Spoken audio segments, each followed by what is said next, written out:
awal-awal masuk kayak ditunjukin nanti lulusannya jadi apa, nanti jadi bagaimana. Kalau di TB kan beda. Di TB itu pertama kali yang ditunjukin adalah jumlah mahasiswa yang keluar, ya kan? Dan di situ gue mulai bertanya-tanya kayak, kenapa keluar? Padahal kita punya perasaan sebangga ini, kenapa kita harus keluar? Tapi ternyata setelah gue jalanin 4 tahun di TB, pantesan orang itu keluar. Lu telat 1 menit. Wah, lu nggak akan boleh ikut iya. ujian. Terus hujan. Lu nggak pengen pulang. Gue jamin siapapun yang ada di perpus ITB, terus sore-sore menuju malam hujan, itu nggak akan mau pulang. Gue jamin. Saking sahdunya. Iya. Justru di S1 itu yang ngajarin gue adalah, S1 itu betul-betul ngajarin gue bagaimana caranya bisa survive sih. Iya, that's right. Gitu. Besok pagi gue tanya, lu udah baca belum? Belum. Aduh, gue tahu lagi tuh. Besoknya nilainya 100, Pak. Tapi gue tahu tuh ada yang kayak gitu. Besok nilainya 100 coba. Halo semuanya, selamat datang di Cerita Kuliahku. Saat ini kita kedatangan seseorang alumni metalurgi ITB. Nah, ini kita bakal cerita-cerita nih pengalaman kuliah kita di ITB. Halo, selamat datang Mas Wandi, apa kabar? Kabar baik. Wes, ini kita satu alumni nih. Iya, bener ya Mas Wandi ya. Kita Mas Wandi kalau nggak salah itu di Metalurgi 2016, betul ya? Iya, yang pertama saya mau klarifikasi dulu. Oke. Yang betulnya adalah S1 Meteorologi ITB. Oke, S1 Meteorologi ITB. Walaupun memang metalurgi jadi mimpi saya sih. Terus yang bilang metalurgi itu siapa selama ini? Kayaknya teman saya. Oh iya. Ini menarik ya, karena kita sama-sama alumni ITB juga, S1, walaupun kita sebenarnya beda angkatan, emang baru ketemu juga di tempat kerja.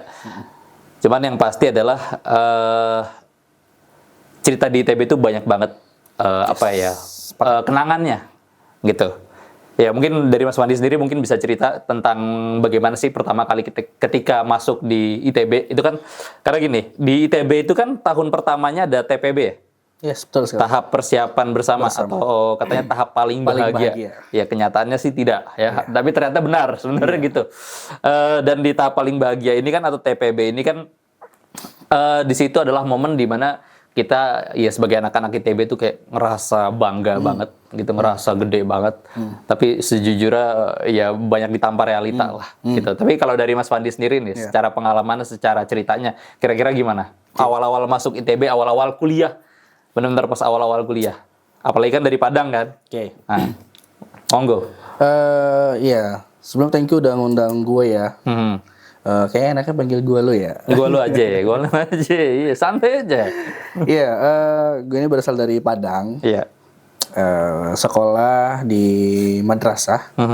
Yang dimana madrasahnya tidak terkenal amat, tapi cukup favorit gitu ya. Untuk kalangan madrasah.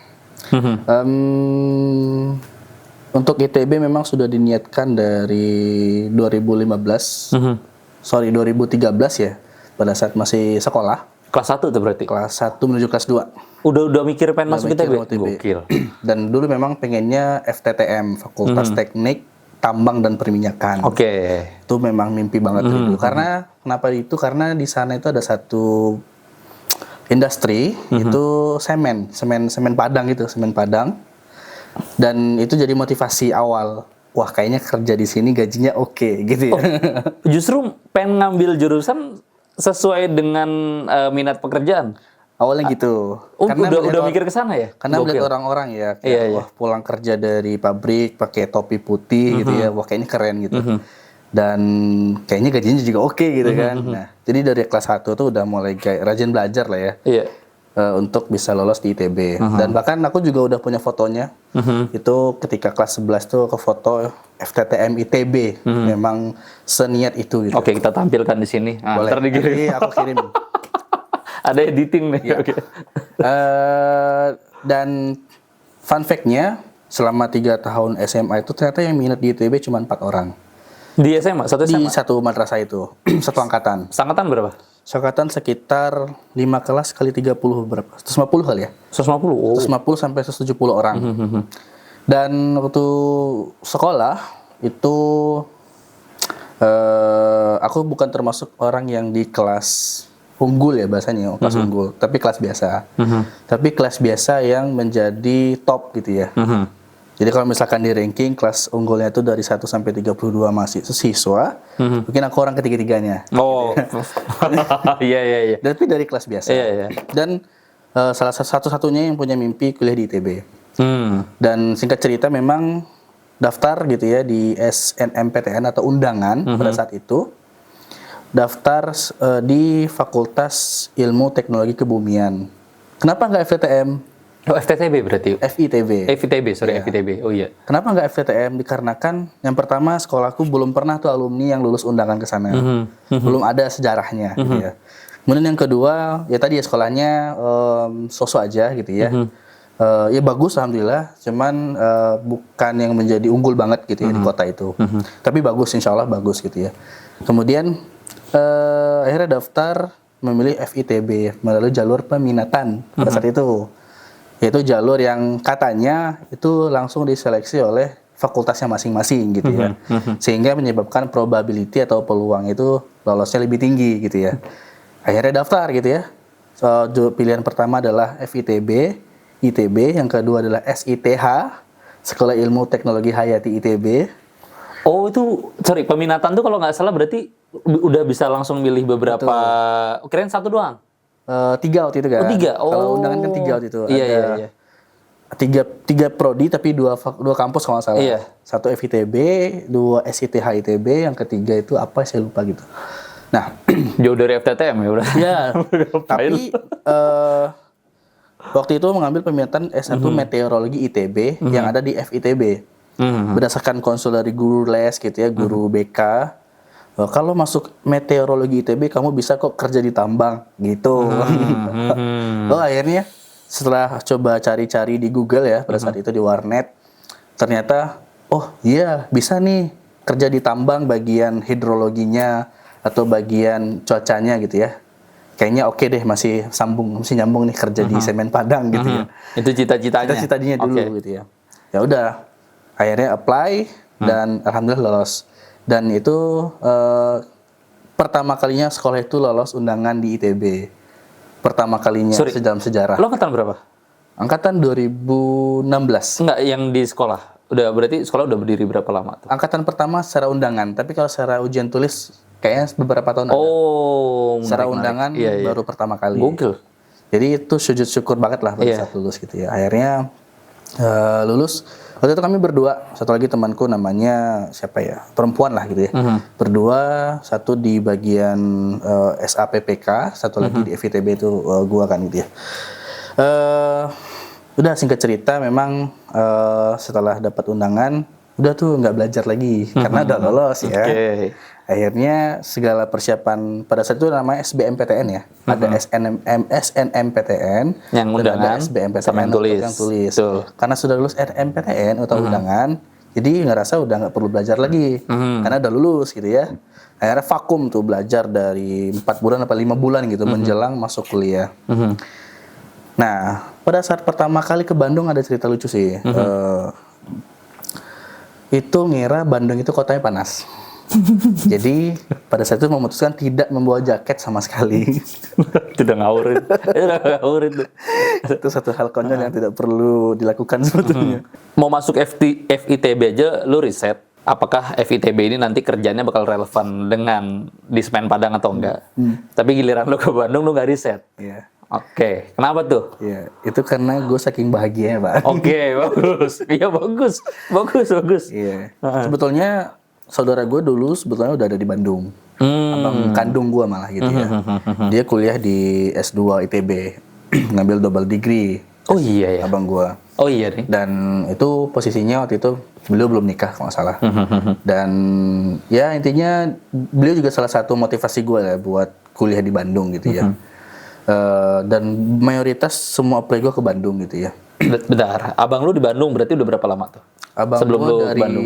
2010 kalau nggak salah. Berarti udah 6 tahunan. 6 tahun setelah dia di Bandung, gue baru ke Bandung gitu berarti ya. lu nggak nelpon abang lu tuh? Bang, Bandung dingin gak tuh? Masalahnya itu kayak pertanyaan receh deh. Bandung dingin atau enggak gitu ya. Nah, sebenarnya gue kalau soal dingin sebenarnya tahan-tahan aja gitu ya. Tapi pada saat itu kayak gue gak perlu bawa jaket deh karena gue udah biasa dingin kok gitu ya. Di kampung gue di Bukit Tinggi itu juga dingin gitu ya. Jadi kayak paling sama lah kayak gini gitu ya. Akhirnya singkat cerita gue ke Bandung tanpa bawa jaket sama sekali, dan gue tinggal di Dago pada saat itu. Yang 2016 itu, di mana kalau saya itu masih dingin ya Dago pada saat itu, masih dingin banget gitu ya. Iya, 2016 2016 itu masih dingin sih menurut gue. Walaupun kata orang-orang sekitar sana, di sini sekitar 10 tahun yang lalu lebih dingin dari ini. Lah gimana itu kan ceritanya kalau misalkan lebih dingin daripada 2016 gitu kan. Sorry, Dago mana? Dago Cisitu? Gua dulu di Cisitu Lama. Oh, Cisitu Lama. Oh iya, tahu. Yang Cisitu deket Lama Gang 1. Oh, yang awal-awal ya? Iya. Oh, tahu. Pokoknya Gang 1 dah. Iya. Paling ujung itu rumahnya. Mang Ayi namanya. Deket ini kan gerbangnya Kolaptek sih apa? Kan di situ ada Lipi, Yes, deket Lipi ya? Lipi. Iya benar. Oke. Kita sholat Jumat juga ke Lipi kok. Oh ya, tahu gue ya, tahu masuk di situ. Iya. sana. Pertama kali lu masuk ITB. Oke. Karena gini, ini dari pengalaman gue ketika gue masuk ITB juga ada rasa bangga yang luar biasa gitu, ketika awal masuk. Apalagi kan kita semua dikumpulin awal-awal di Sabuga kan, di gedung Sabuga itu gede banget, luar biasa banget gitu. Di situ feel-nya benar-benar wah, gokil nih perasaannya. Ada perasaan bangga yang benar-benar kayaknya nggak bisa diutarakan secara kata-kata gitu. Tapi ada hal yang betul-betul di situ gue kaget, yaitu kan kalau di luar sana awal-awal masuk kayak ditunjukin nanti lulusannya jadi apa, nanti jadi bagaimana. Kalau di ITB kan beda. Di ITB itu pertama kali yang ditunjukin adalah jumlah mahasiswa yang keluar, ya kan. Dan di situ gue mulai bertanya-tanya kayak, kenapa keluar? Padahal kita punya perasaan sebangga ini, kenapa kita harus keluar? Gitu. Nah, lu pertama kali ketika masuk lu di ITB, apalagi masuk ke gedung Sabuga itu gimana? Oke, jadi gue cerita dulu ya. H-1 gue sebelum acara pelantikan atau apa gitu bahasanya. Di Sabuga itu gue datang lah pertama kali menginjakan kampus di ITB itu masuk ke pintu bagian barat, yaitu pintunya teknik sipil. Kalau lo masuk dari area depan tuh bagian kiri gitu ya, parkiran teknik sipil. Gue masuk, gue jalan pakai motor tuh? Enggak dong, kan nggak boleh. Jalan. Oh iya. Dari parkiran jalan ke gedung sipil itu gue langsung nangis. Gue nangis, bukan yang nangis apa ya, nangis haru gitu, nangis haru kayak wah sampai di titik ini loh gitu ya. Dan gue ngerasa kayak bangga banget gitu ya. Berarti ngeliatin aula timur, aula barat ya? Belum sampai ya? Ini baru masih di parkiran loh, masih di parkiran. Gue ingat banget hal yang pertama gue temuin itu adalah kayak himpunan mahasiswa sipil ya. Iya. Itu orang-orang rame kayak kumpul-kumpul, terus kayak waduh gue udah jadi bagian dari ini gitu. Kayak gue ngerasa bangga banget. Dan jalan kemudian ke tengah, gue disambut sama spanduk gede, selamat datang putra putri terbaik bangsa. Itu disambut juga sama bunga apa ya yang mekar itu. Iya, yang mekar ketika ada mahasiswa baru, ya kan? Bunga apa sih namanya? Aduh, gue lupa. Ya, tapi gue tahu. Itu bunga apa gitu. Iya. Dan memang bunga itu ada pada saat itu. Gue akui memang di bulan-bulan itu memang mekar gitu bunga. Kemudian esok harinya barulah gue ke Sabuga memenuhi undangan buat seremoni gitu ya. Pakai jaket, belum deh. Belum pakai jaket alma mater. Belum dapat. Pakai baju sekolah ya, sekolah. Itu yang gue ingat itu adalah selamat datang putra putri terbaik bangsa. Di sini jumlahnya 4.000 sekian orang, dan gue ngerasa bangga banget sekali lagi ada di bagian dari 4.000 orang itu gitu, dan gue salah satunya di sana gitu. Dan itu luar biasa banget sih gitu ya. Hal yang nggak bisa gue ungkapkan dengan kata-kata lah gitu ya, saking bangganya gitu ya. Walaupun gue tahu gitu ya, ada pengumuman yang dimana ada keluar di tengah jalan gitu ya. Ya mungkin kayak mereka kayak nggak siap deh. Ya mungkin. Iya, gue juga ada merasa gitu. Mungkin ke masalah finansial atau apa gitu ya, hal-hal lain yang mungkin eksternal gitu ya. Tapi ternyata setelah gue jalanin 4 tahun di ITB, oh pantesan orang itu keluar. Kan gini. Pantesan orang itu keluar. Sebenarnya semua sudah terlihat di TPB. Nah, coba lu silakan cerita. Karena gini, menurut gue TPB itu adalah SMA kelas 4 dengan pelajaran olimpiade. Udah sesimpel itu. Menurut gue sih. Itu. Menurut gue itu. Iya. Tapi menurut lu gimana? Iya. Tadi gue sempat cerita ya, gue ada vakum belajar 5 bulan. Oke. Sumpah itu 5 bulan yang menurut gue kalau gue bisa ulang gitu ya, gue nggak akan nonaktif gitu belajarnya gitu ya. Karena ternyata pada saat masuk TPB, wah gila soalnya gila banget. nggak tahu pokoknya gila aja. Gila tuh bener-bener kayak susah banget gitu ya. Susah buat diikutin gitu. Tapi insya Allah bisa gitu ya. TPB gue terhitung telat. Karena gue ada beberapa yang ngulang. Jujur aja gue ada yang ngulang. Yaitu matematika dasar. 2 apa matematika dasar 1 gitu. Sama kalkulus kan. Aduh, penulisnya siapa sih? Gue lupa tuh. Aduh, ya pokoknya itulah. Itu sangat-sangat berkesan tuh. Ya, kalkulus 2 ngulang sekali, kimia dasar ngulang sekali. Tapi itu jadi memorable banget. Kenapa? Karena hanya orang-orang terpilih lah yang bisa ikut SP atau semester pendek. Yaitu orang-orang yang ngulang gitu ya. Orang-orang yang ngulang. Kalkulus 2 dan kimia dasar 2 apa kimia dasar 1 gitu. Ngulang di sana. Dan itu menjadi memorable banget gitu ya. Yang ternyata yang ngulang, gue pikir ya, kayaknya gue doang nih yang bodoh gitu ya. Ternyata banyak, hampir 100 orang yang ngulang gitu ya. Dan fact-nya gitu ya, angkatan gue 2016 itu yang tidak lulus UTS 1 di kimia dasar 2 itu hampir setengah angkatannya. Dan kabarnya itu adalah yang terbanyak selama periode PTPB ada gitu ya. Nah, ya Allah alam gitu ya. Tapi memang sebanyak itu gitu yang ngulang gitu, yang remedial di UTS pertama. Dan menurut gue itu memorable banget lah TPB itu gitu ya. Dan gue akhirnya nemuin teman-teman yang teman-teman satu nasib yang nggak ninggalin gue gitu ya, yang ya bisa dibilang teman sejati gitu ya.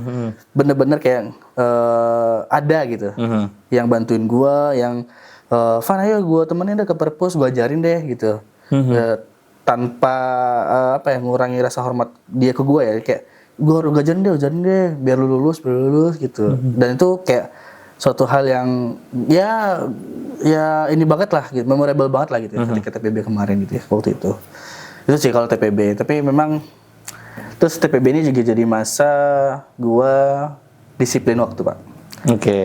Kenapa? Karena di ITB itu sendiri ketika lu masuk ke dalam lab fisika atau lab kimia, lu telat 1 menit, lu nggak akan boleh ikut ujian. Ketika lu telat 1 menit dan nggak boleh ikut ujian, nilai lu langsung E. Lu nggak bisa negosiasi di sana. Nggak ada negosiasi. Jadi sebenarnya yang paling penting di fisika dasar kemarin yang gue pelajari ya labnya itu gitu ya. Kalau tugas mungkin masih bisa negosiasi. Di ini ya, Komlabs ya? Komlabs, betul. Yang deket Oktagon. Iya. TVST Oktagon ya, betul. TVST Oktagon. Kalau kimia dasar di gedung kimia nggak salah. Iya. Prodi kimia. Wah, karena gini, TPB itu kan gini, gue tuh sebelumnya waktu SMA itu pinter lah matematika fisika. Nah, dan situ adalah pertama kalinya gue membenci matematika dan fisika. Sejujurnya ya. Karena susah banget, Pak. Susah banget. Kalau nggak salah nilainya maksimal tuh 45 atau 48 gitu. 45 kan? 45, 10-nya 45 UTS 1, 45 UTS 2, 10-nya tugas dan keaktifan. Iya, kan aneh ya? Iya. Maksud gue apa nilai 45? Ya, nilai tapi emang sesusah itu ternyata. Betul. Gitu. Kayak istilahnya salah penulisan atau salah penjelasan aja walaupun jawabannya benar dianggap salah. Bener. Ingat kan? Iya. Nah, itu tuh udah kena mental banget lah di awal, di mana waktu itu benar-benar pengen banget masuk jurusan matematika tapi kayaknya nggak bisa deh, ini persaingannya kayak udah gila banget deh, udah nggak kuat deh. Ya udah akhirnya ngambil astronomi kan pilihan kedua astronomi dan akhirnya masuk ke sana, gitu. Bahkan sebenarnya ya hampir sama juga kayak lu di TPB itu udah mau nyerah, bener-bener udah mau nyerah. Tapi kadang-kadang ternyata emang ujiannya kan di situ ya, apa kita bisa bertahan atau enggak kan di tahun pertamanya itu. Dan padahal belum belajar jurusan sama sekali belum sama sekali.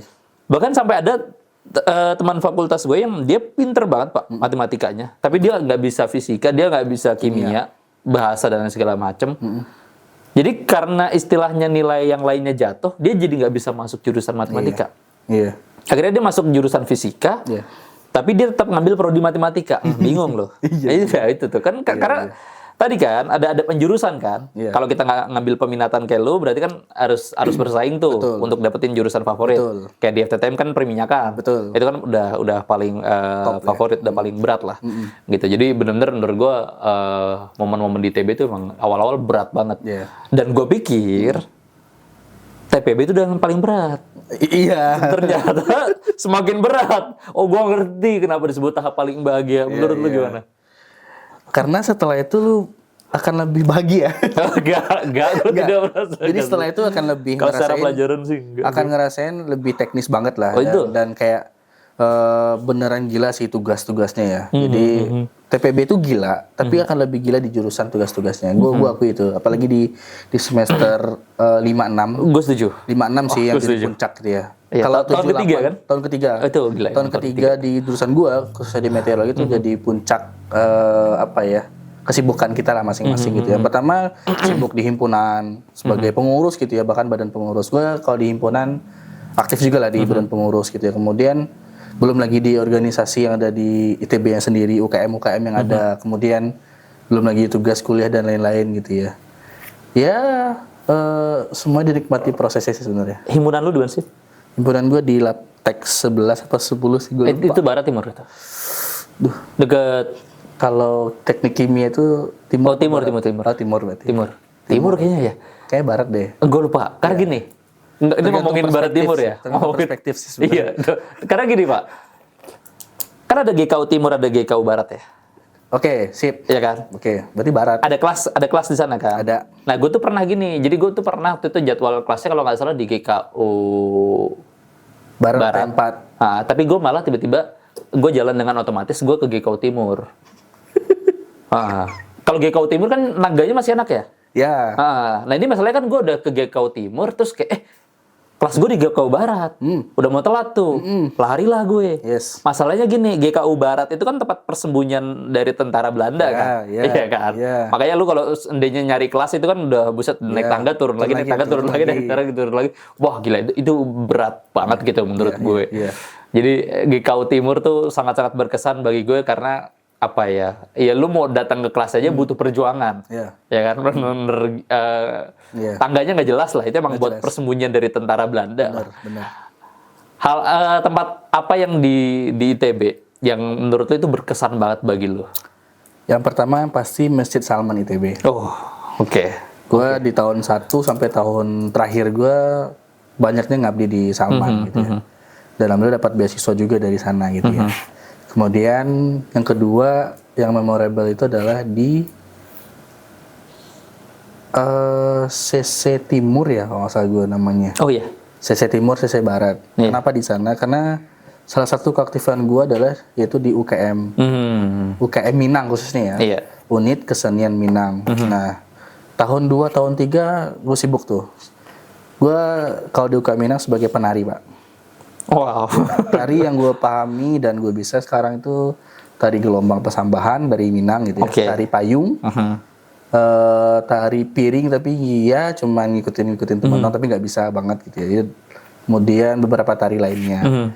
Dan itu tahun 2, tahun 3 itu memang tuntutan ya secara moral dari UKM Minang tuh gede gitu ya. Harus bikin ini, acara itu. Nah itu bikin gue sibuk di CC Timur pada saat itu. Sibuk banget. Sampai malam kan? Sampai malam, sampai jam 11 malam. Pokoknya sampai nongkrong di situ. Sampai diusir satpam, baru gue pulang. Kita ya maksudnya teman-teman gue baru pulang. Kita nggak pulang. Belajar di sana ada kita nggak pulang. Kita pindah tempat. Oh iya. Biasa kita pindah ke Masjid Salman. Atau kita pindah ke tempat makan lah ya di Dago gitu, di McD gitu ya. Dan yang lain-lain itu berkesan banget. Keren sembunyi dulu baru nanti kalau udah pengecekan satpam. Awal-awal sebelum jadi dulu ada cerita, Pak. Iya. 2017 itu belum banyak begal. Iya, iya, gue banyak banget tuh. Gitu ya. Iya. Sebelum begal tuh ada ketentuan boleh tuh sampai jam 11 malam. Tapi setelah adanya begal dan lain-lain itu sampai jam 9 doang. Anak TB ada yang kena ya kalau nggak salah ya? Ada ya, kan, di Jalan Taman Sari itu. Iya. Nah, pernah tuh gue ketika di himpunan lagi rapat gitu ya. Rapat himpunan jam 9 malam udah belum kelar. Akhirnya satpam tuh udah mulai matiin dan center tuh. Iya, center gue tahu. Kita ngumpet ke lab jurusan lah, jurusan. Kita matiin juga lampunya gitu ya. Iya, gue tahu tuh. Iya. Terus udah merasa aman baru kita keluar. Ketahuan. Besoknya sempat kayak ditegur gitu lah ke himpunan. Mana kemarin yang di sini gitu ya. Ngaku coba gitu.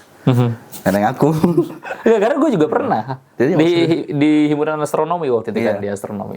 Iya, ya malam-malam udah pokoknya matiin aja lampu himpunan, tutup jendela, tutup ini, udah. Sampai pengecekan baru nyalain dikit, terus main kartu lah, apalah belajar lah segala macam.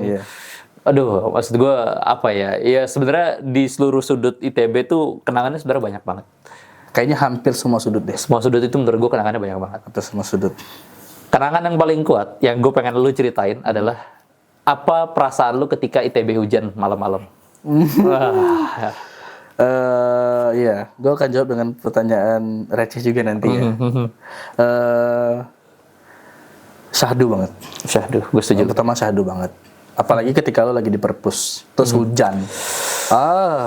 Lo gak pengen pulang. Gue jamin siapapun yang ada di perpus ITB, terus sore-sore menuju malam hujan, itu gak akan mau pulang. Gue jamin. Saking syahdunya. Iya. Karena di sana ada sofa empuk, ada macam-macam lah ya. Iya lagi, dingin kan? Dingin banget kan? Iya. Terus yang kedua, biasanya after hujan sih yang paling enak banget. Oh iya, after hujan becek-becek terus gelap, lu maghrib. Iya, after hujan itu biasanya kayak anginnya enak gitu ya. Iya. Dan yang ketiga itu ada satu tempat Pak, di nama itu Lapangan Cinta, antara Lapangan Cinta dan lapangan apa gitu. Lupa lagi. Pokoknya di bawah CC Timur. Di bawah CC Timur, iya. Itu ada jebakan-jebakan Batman yang harus dihindari. Kalau lu injek cuh ya kan. Jadi ketika anak kita jalan, pavling ya. Kalau nggak salah masih pavling kan waktu tapi itu. sekarang gue lihat udah diganti. Iya, udah diganti. Tapi sayang banget sih diganti, jadi kenangan soalnya. Oh iya, tapi nggak juga sih menurut gue. Gue selalu menghindari jalan itu soalnya. Karena gini, hal yang paling berkesan di gue itu benar-benar ketika hujan sejujurnya memang. Pas di ITB itu entah kenapa, gue rasanya kalau inget-inget itu kayak ada perasaan-perasaan yang kayak, kayak berkaca-kaca gitu rasanya. Rindu. Kayak lu jalan dari Masjid Salman, ya, karena kosan gue ke Dago, ke mana namanya, Cisitu. Itu kan jalan, lu bisa lewat maghrib nih, lu bisa lewat maghrib lu jalan ke depan, gitu. Itu, wah gila. Lu lewat tunnel, lu ngelewatin anak-anak yang masih di himpunan, lampunya baru dinyalain, ya kan? Ada yang ke kelas-kelas juga. Lewatin yang pulang sambil jogging. Iya, sambil lari iya itu gue lihat, ya ke Saraga. Dan apa ya, maksud gue sebenarnya ITB itu hal yang banyak gue pelajari justru bukan cuma di sekedar di mata kuliahnya aja, tapi justru di momen-momen jalan-jalan di sananya, pas kumpul-kumpul sama teman-teman himpunan, sama teman-teman unit UKM, ke Masjid Salman, yang justru apa ya, dulu tuh gue nganggep kayak berat banget ya kuliah. Banget sih. Gue kayak mikir dulu berat banget, kayak nggak ada bahagia-bahagianya gitu kuliah di ITB itu kayak ini tugas belum beres ini mau ujian ini yang lain udah pada bisa, kita belum bisa gitu. Sampai akhirnya harus nginep lah, gue sampai nginep di Eduplex, ingat banget itu. Eduplex tahu kan? Iya. Sampai nginep, atau kadang-kadang di Masjid Salman kan juga bisa nginep kan? Dikasih ini kan kasur tipis kan? Iya. Atau di McD. Wah, iya. Atau di McD, betul. Atau di McD. Atau nggak di mana namanya? Yang tempat fotokopian banyak itu tuh. Di DU. Di Pati Ukur. Iya, di Pati Ukur. Sehingga kalau gue pikir-pikir sekarang itu ternyata banyak banget momen-momen indah yang emang betul-betul gue rasain gitu. Ya di sisi lain memang ada momen-momen yang emang sangat-sangat depresi banget, pasti ada. Tapi menurut lu sendiri, momen apa yang justru paling berat ketika lu di ITB? Yang sampai ada perasaan kayak udahlah kayaknya gue nggak mau lanjut deh, kayaknya gue ngerasa salah jurusan deh. Momen yang paling gue merasa berat tuh sebenarnya di TPB ya, tahap persiapan bersama itu. Oh, itu justru TPB ya? Itu menjadi titik apa ya, kayak pasrah gitu. Gue karena gue madrasah ya, jadi basic gue di bagian pendidikan kayak Islamik itu lumayan ada gitu. Sempat ada pikiran kayak gue mau berhenti kuliah gitu ya. Kayak salah jurusan deh. Iya. Bahkan itu belum masuk jurusan. Belum masuk jurusan. Udah mikir itu salah jurusan. Iya. Karena ngerasa nggak bisa ngimbangin teman-teman gitu ya, nggak bisa ngimbangin yang lain. Kaget gak sih? Kaget banget. Gitu. Kaget gak sih? Maksud gue, kan ya lumayan unggul lah kita dulu di sekolah gitu kan. Terus masuk di ITB, di TPB kan kayak gila. Kaget banget. Dan orangnya gila, ambis banget semua. Wah, gila. Dan akhirnya ada teman-teman gue lah yang nyadarin gitu ya. Ternyata dia juga bisa gitu. Bahkan dia dari sekolah yang mungkin apa ya dulu istilahnya, jadi kayak ada sekolah pinggiran itu Pak, kayak di Papua, kemudian di NTT. Teman gue ada di NTT, ada di Papua. Itu kayak bahkan fasilitas sekolahnya aja itu kayaknya nggak support gitu ya dibanding SMA gue dulu, madrasah gue dulu. Tapi dia bisa gitu loh, kayak itu jadi tolak ukur gue. Kayaknya bisa. kayaknya bisa. Coba dulu deh. Nah, coba dulu deh itu yang bikin bertahan gitu. Oh. Gue juga jujur aja gue sempat beberapa kali tes gitu ya di luar. Jadi selama proses TPB kan masih bisa tuh 1 kali ya atau 2 kali gap year ya untuk tes SBMPTN lagi dan juga beberapa chance yang baru. Ya gue coba gitu. Tapi memang qadarullah memang yang harusnya gue udah lulus gitu ya, bisa lulus, tapi ternyata kok nggak lulus gitu. Berarti memang di sini jalannya gitu. Ya gue yakin ya. Padahal belum masuk jurusan kan? Belum masuk jurusan. Iya sih. Gue mikir udah salah jurusan. Tapi setelah dari situ di jurusannya gue malah lebih enak gitu. Walaupun lebih susah ya, lebih susah, tapi lebih enak gitu, lebih enjoy ngejalaninnya. Karena gue punya teman-teman yang support tadi, kemudian gue ngerasa kayak coba dulu aja, minimal lulus deh gitu. Minimal lulus, insya Allah nanti nemuin jalannya kan gitu. Artinya keputusan lu untuk bisa lanjut adalah salah satunya adalah ya faktor teman-teman lu ya. Faktor lingkungan, betul. Faktor lingkungan yang emang masih ngedukung satu sama lain ya. Iya, didukung banget. Ternyata ya justru kadang-kadang kayaknya pembelajaran terbesarnya di situ tuh. Iya, betul. Hal apa yang paling menurut lu paling berkesan banget dari ITB? Apa yang ngebuat lu sampai saat ini masih lu pakai gitu kenangan itu, momen itu? Momen yang paling nggak bisa gue lupain memang momen ketika lagi bersama dengan teman tadi gitu, teman tadi gitu ya. Macam-macam ya, karena gue lumayan aktif juga di berbagai banyak UKM. Jadi momen itu yang menurut gue sangat berkesan gitu ya. Mulai dari kejar-kejaran absen gitu ya. Jujur aja kayak titip absen, tapi ini nggak boleh ya gitu. Nggak boleh ya. Iya. Beberapa sempat gue lakukan gitu ya. Cuman dan temen gue juga, dan kita saling support gitu, dan itu yang bikin gue susah melupakan kenangan di ITB itu adalah sesuatu dengan momen dengan lingkungan gue gitu ya. Entah itu teman dari hal positifnya gitu ya, atau mungkin teman-teman yang ya mungkin agak-agak nakal dikit, itu sangat berkesan sih bagi gue. Tapi ya sih kalau gue ya Pak ya, apa momen kebersamaan gue di selama di ITB itu tuh ternyata baru gue sadari gue tuh kurang menghargai. Gitu, sehingga kayak gue tuh baru kerasa itu ya benar-benar semenjak udah lulus, udah lama udah lulus, terus gue mikir betul.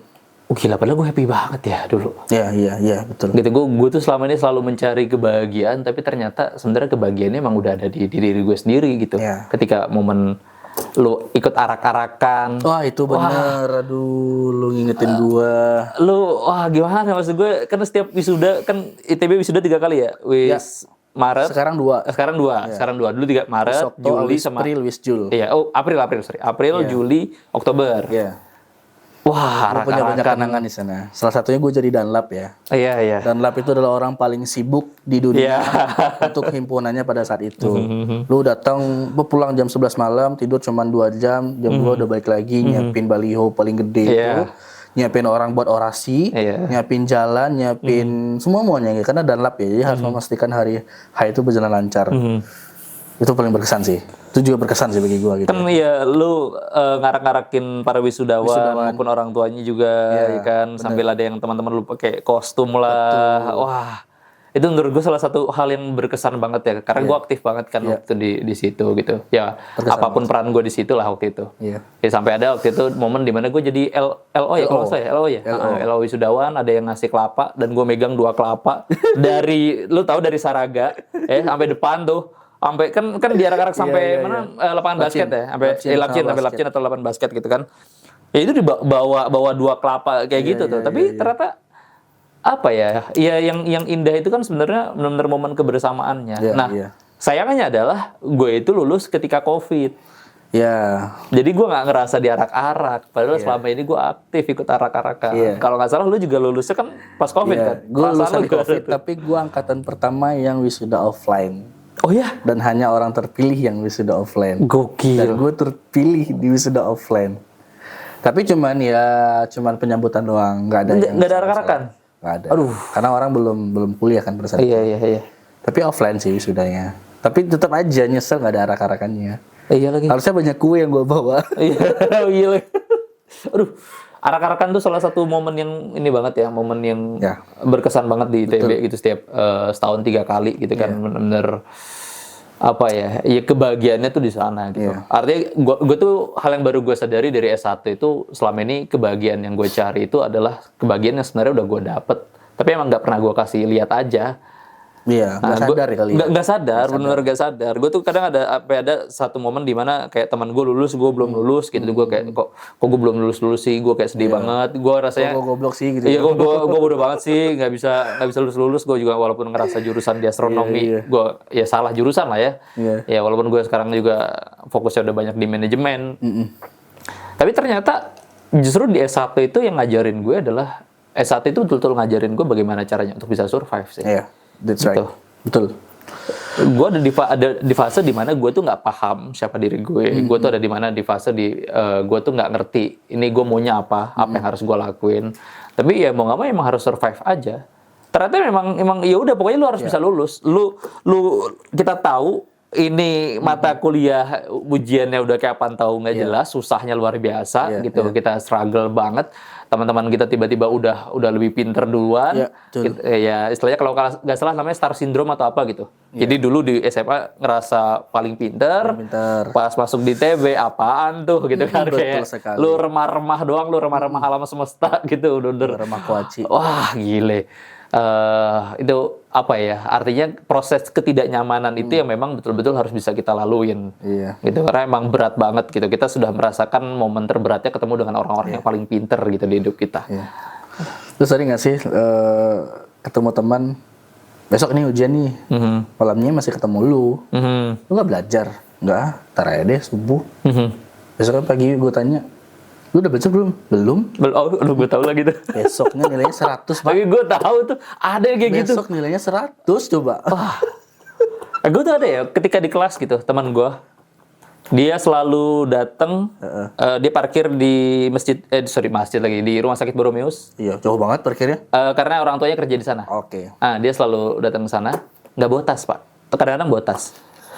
Tapi dia datang ke kelas, terus minta kertas ke sebelah. Lu tahu kertas yang bolong-bolong itu tuh kan?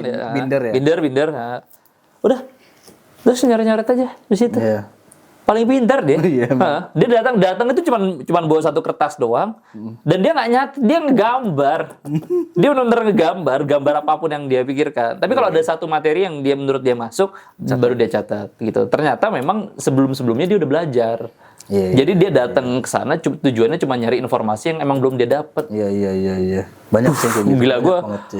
Gila gue buat keep up aja susah banget itu. Iya, benar lagi. Itu udah apa ya, bener-bener itu momen kaget-kagetnya gue gitu. Istilahnya ketika ngeliatin ada teman-teman gue yang dulu banyak orang-orang yang datang ke gue buat minta diajarin. Ketika di TB gue yang minta diajarin. Iya, benar. Nah, jadi ada ego juga di situ. Gue kayak ada rasa enggak, gue maunya gue yang ngajarin. Gue nggak mau gue yang diajarin. Sebelumnya gue ngerasa pinter, tapi kenapa di sini enggak gitu kan? Ada proses-proses penolakan itulah yang emang artinya gue harus mulai sadar bahwa oh ya nggak apa-apa gitu. Maksud gue emang selalu ada orang yang lebih pintar dari kita kan, di ITB itu. Ada nggak dosen yang paling berkesan di hidup lu ketika lu di ITB selama lu kuliah? Dosen yang lu nggak akan pernah lupa sama tuh dosen tuh? Iya, dosen yang paling menurut gue berkesan yang pertama dosen pembimbing gue itu Pak Dr. Rais sama Dr. Faiz waktu itu namanya. Beliau ngebuka gue jalan buat skripsi, Pak. Kalau nggak ada dia, gue nggak akan skripsi. Gue jamin itu kayak 2023 baru lulus deh gitu ya. Akhirnya dia buka obrolan, Van lu skripsi dong gitu ya. Kapan nih gitu ya? Kapan gitu? Akhirnya gue pasrahkan diri, ya udah Pak, kasih judul saya gitu. Yang nentuin judul tuh beliau gitu ya. Maksudnya ke topik gitu ya, topik. Akhirnya gue kembangin dan jadi judul dan selesailah skripsinya. Terus yang kedua tuh gue paling inget tuh namanya dosen favorit gue dalam mengajar. Namanya Bapak Dr. Forir El Jabbar. Kayaknya lu kenal deh. Itu dosen yang Mas Hilmi itu? Ya, itu dosen favorit gue. Kenapa favorit? Karena ngajarnya bener-bener pakai papan tulis, pakai kapur yang warna-warni, warna kuning, warna merah, warna putih, pokoknya warna-warni lah. Dan itu bikin gue paham banget gitu ya, bukan paham banget lah tentang apa yang dijelaskannya. Beda sama beberapa dosennya mungkin pakai infokus gitu ya, atau mungkin nggak terlalu detail. Dan menurut gue beliau adalah orang yang mau berkorban menuliskan untuk mahasiswanya. Pak Foye. Ya. Oh iya, namanya Pak Foye. Iya, Pak Foye, panggilannya Pak Foye. Yang paling berkesan tadi. Pak Foye, pokoknya the best lah. Dia rela berkorban buat si mahasiswanya. Tapi ya loh, itu ceritanya Mas Hilmi juga loh. Karena kan dosen pembimbingnya Pak Foye kan. Emang luar biasa. Emang luar biasa, Iya. Pak Foye. Kalau gue pikir-pikir tuh sebenarnya di ITB itu berat banget kan. Berat Tapi banget. justru orang-orang di sekitarnya tuh sportif banget sih. Ya, semuanya hampir. Semuanya. Maksud gue ya mulai dari mahasiswanya, dosen-dosennya, dan apa ya, di TB itu kan juga kita nggak bisa nebak nih anak bodoh atau enggak lah ya. Tapi karena gini, ada teman gue pernah cerita, jadi ada satu temennya yang emang ya dia senang main, benar-benar senang main, keluar-keluar bareng pas ujian dia 100, yang satu lagi 40. Itu udah benar-benar terjadi gitu istilahnya. Dan apa ya, artinya yang baru gue sadari adalah ternyata di sekitar ITB itu, ya bukan cuma di ITB-nya, tapi orang-orang yang di dalamnya itu betul-betul membantu proses gue untuk gue bisa bertumbuh, gitu. Dan ya selama ini gue nggak pernah ngeliat itu, gitu. Selama ini yang gue lihat selalu diri gue yang kayak gagal terus, gitu.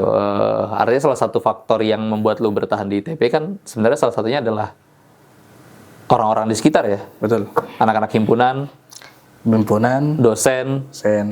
Ada nggak teman lu yang atau dosen yang sampai saat ini lu masih kontak-kontakan? Teman gue pasti ada. Teman lu pasti ada, oke. Pasti ada. Apalagi sekarang gue aktif di alumni kan. Gue jadi badan pengurus alumni. Oh iya. Dan motivasi gue jadi badan pengurus alumni juga kadang-kadang gue pengen ngabdi ke ITB. Jadi gue ngerasa dengan jadi badan pengurus gue bisa ngabdi ke ITB karena udah begitu banyak kesan yang diberikan ITB. Jadi gue pengen ya setidaknya bermanfaat lah buat ITB. Jadi badan pengurus dulu lah gitu ya. Nanti mungkin ke mana-mana gitu. Itu sih. Materi apa yang paling lu inget di meteorologi yang sampai saat ini kayak gue masih inget banget materi ini berkesan banget buat gue. Ada nggak? Iya. Ada nggak?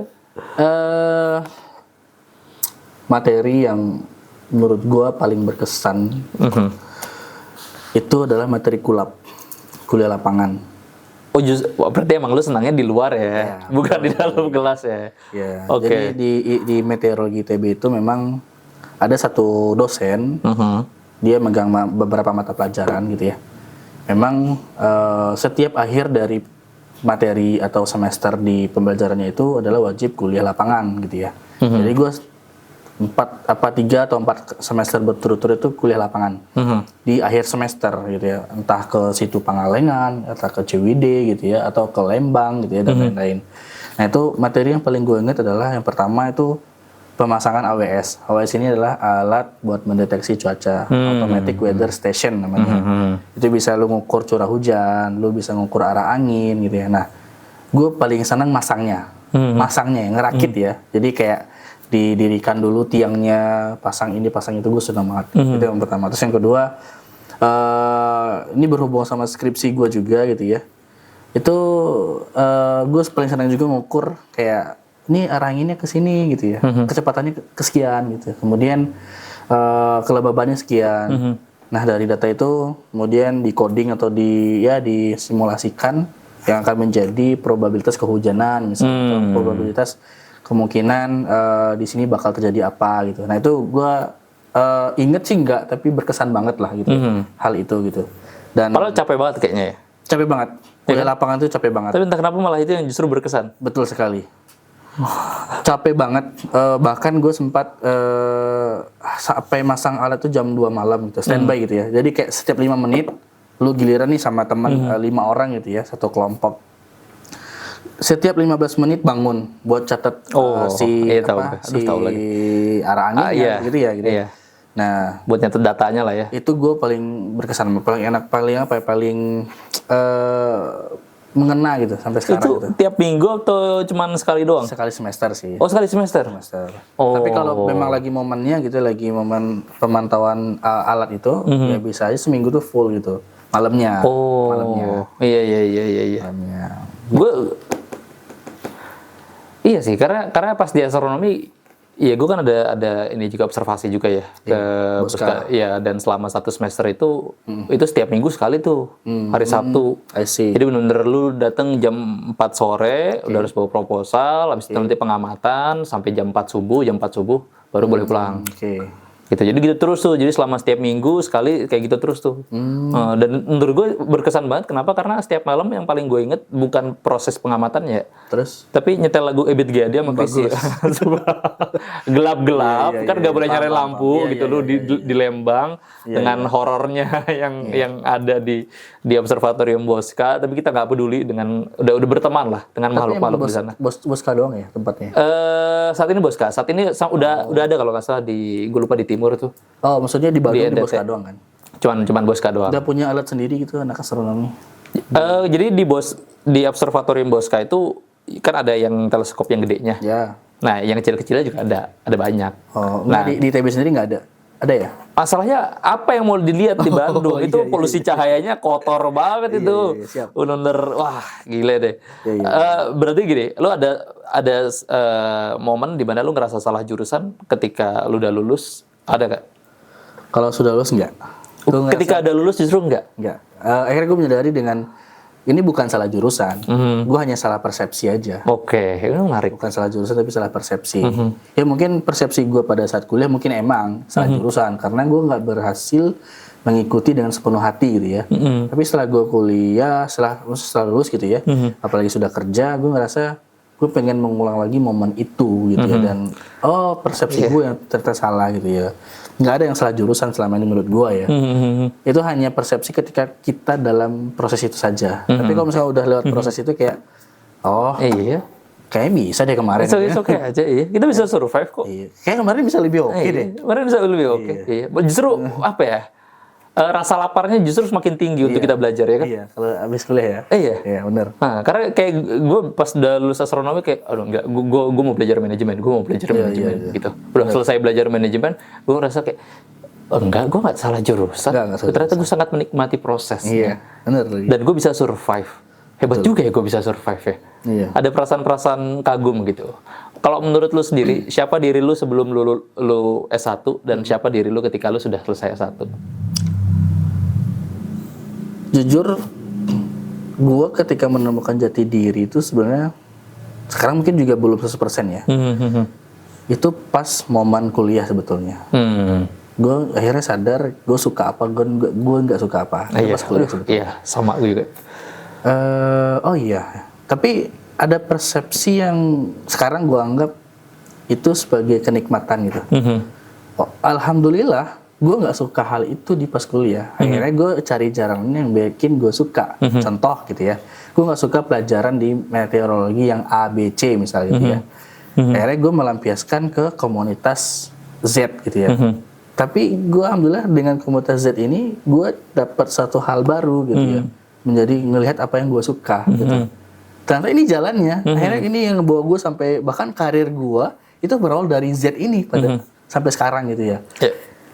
Ya bagus berarti kalau misalkan gue suka ABC tadi yang pertama gue ngerasa nggak suka itu dan gue mikir gue suka pada saat itu ya mungkin gue nggak akan di sini gitu. Gue nggak akan di jalan ini. Gue mungkin akan jadi peneliti mungkin atau gue mungkin udah nyambung S2 Science Atmosphere mungkin nggak tahu gitu ya. Ya adalah perbedaan gue ketika gue baru masuk ITB dengan keluar tuh sangat jauh banget bedanya. Gue lebih nemuin jati diri gue sih sebenarnya. Walaupun sekarang belum banget sih gitu. Lu menganggap diri lu siapa sebelum lu masuk ITB? Gue anggap diri gue sebelum masuk ya. Iya, sebelum masuk. Ya kayak awal masuk gue agak sombong emang. Anggap diri gue pinter gitu ya. Bisa lah. Tapi ternyata setelah gue lulus, ternyata gue anggap diri gue bukan siapa-siapa di sebelum masuk gitu ya. Dan setelah lulus, setelah wisuda lebih tepatnya, akhirnya gue kayaknya nemuin sesuatu deh yang gue suka gitu. Gitu sih. Artinya kadang-kadang salah itu nggak apa-apa kan? Iya. Justru mengarahkan kita ke sesuatu yang justru lebih baik kan kadang-kadang. Betul. Justru yang paling bahaya itu adalah ketika kita nggak tahu selama ini kita salah. Iya, betul. Gitu. Benar. Itu apa ya, maksud gue memang S1 itu ya lu nggak harus terlalu banyak mikir macam-macam deh. Sebenarnya yang penting lu survive, lu lulus. Dan lu selalu ngambil maknanya dalam setiap perjalanan lu. Gitu. Jadi lu bisa jauh lebih mensyukuri walaupun kadang-kadang maknanya baru lu dapat setelah bertahun-tahun lulus gitu kan. Kayak baru sadar gitu. Nah, Menurut lu buat teman-teman yang saat ini masih kuliah gitu ya, dia mau kuliah sambil kerja kah, mau dia istilahnya kuliah pagi, kuliah sore dan lain segala macam, yang saat ini masih kuliah, pesan apa yang pengen lu sampaikan untuk bilang ke mereka bahwa intinya bagaimana caranya mereka, yang penting survive dulu deh, yang penting mereka kuliah sampai lulus dulu deh. Monggo. Yang bisa gue kasih berdasarkan pengalaman gue adalah buat teman-teman yang lagi kuliah dan lagi survive dan lagi salah jurusan tentunya, yang pertama jalani aja dulu Pak, jalani aja dulu gitu ya. Kemudian yang kedua, tentukan kebahagiaan lu setelah lulus itu kayak gimana rasanya. Jadi kayak ngebayangin dulu Pak, setelah lulus tuh rasanya gimana. Dulu gue ngebayangin lulus ITB itu ngebayangin mak gue sih gitu ya. Karena salah satu faktor bertahan selain lingkungan ya tadi keluarga ya, termasuk mak gue gitu ya, nyokap gue yang dimana ya udahlah lulus dulu aja gitu. Itu menjadi kalimat dan motivasi gue gitu. Oh ya udah, mak gue pengen lulus dulu nih gitu. Nah menurut gue teman-teman yang ketika sekarang demotivasi, yang pertama ya tadi jalanin dulu aja. Nggak ada yang sia-sia gitu ya. Oh, gue setuju. Nggak ada yang sia-sia gitu ya. Ketika lu ngerasa salah jurusan, it's okay. Jangan di apa ya? Gue salah jurusan nih, malas belajar jadinya gitu ya. Jangan gitu, tapi lebih ke kayak coba cari jalan yang menurut lu bahagia, walaupun lu salah jurusan gitu ya. Misal, ya udah, lu cukup. Gue pernah dengar kata abang gua gitu ya. Lu cukup datang, kerjakan, tinggalkan. Sesederhana itu gitu ya. Datang, kerjakan, tinggalkan. Kalau misalkan itu selesai, sudah lu tinggal cari kebahagiaan layar di luar sana. Itu yang pertama, jalani dulu aja. Yang kedua, goals lu bayangin setelah lulus itu kayak gimana rasanya. Pasti kayak kayaknya senang deh kalau habis lulus gitu ya. Itu gue rasa udah menjawab buat lu survive. Apalagi lu suka dengan pelajaran yang lu atau mata kuliah yang lu pengen gitu. Gitu sih. Kalau kata Mas Ilmi itu intinya semakin lu pengen keluar, artinya semakin lu benar jalannya. Iya. Iya, bener lagi. Iya, karena tadi kan dari seluruh proses panjang yang kita lakuin, ternyata memang ada skill yang paling penting, yaitu skill mengelola ketidaknyamanan. Wah, itu mahal sih. Itu mahal banget sih menurut gue. Yang gue dapat dari ITB itu ya bisa dibilang banyak banget hal yang nggak nyaman, tapi bagaimana caranya dalam posisi kita nggak nyaman, kita tetap harus belajar, kita tetap harus ngerjain, kita tetap harus bisa ngelaluin itu semua. Gitu. Jadi ya bener kata lu bahwa memang nggak ada yang sia-sia. Itu seluruh proses yang kita pelajari di ruang lingkup yang orang-orangnya pengen bertumbuh semua, menurut gua nggak ada yang sia-sia. Gitu, karena lu apalagi disupport oleh banyak orang gitu kan, dan kita menerima support itu. Gitu, sehingga ya buat teman-teman yang masih kuliah, jangan cepat menyerah. Kalau seandainya ngerasa salah, justru disitulah benarnya. Kalau lagi selama dalam lingkup luang belajar ya, gitu. Ya mungkin itu dulu ya. Kita ini udah berapa menit? Sejam lebih. Wow, luar biasa. Kita buat part 2 aja nanti kalau seandainya mau cerita-cerita di ITB. Dan mungkin kita bikin podcast di ITB aja bisa kali ya? Bisa. Let's go. Itu wah menarik sih. Let's go. Ya, artinya terima kasih Mas Wandi. Thank you.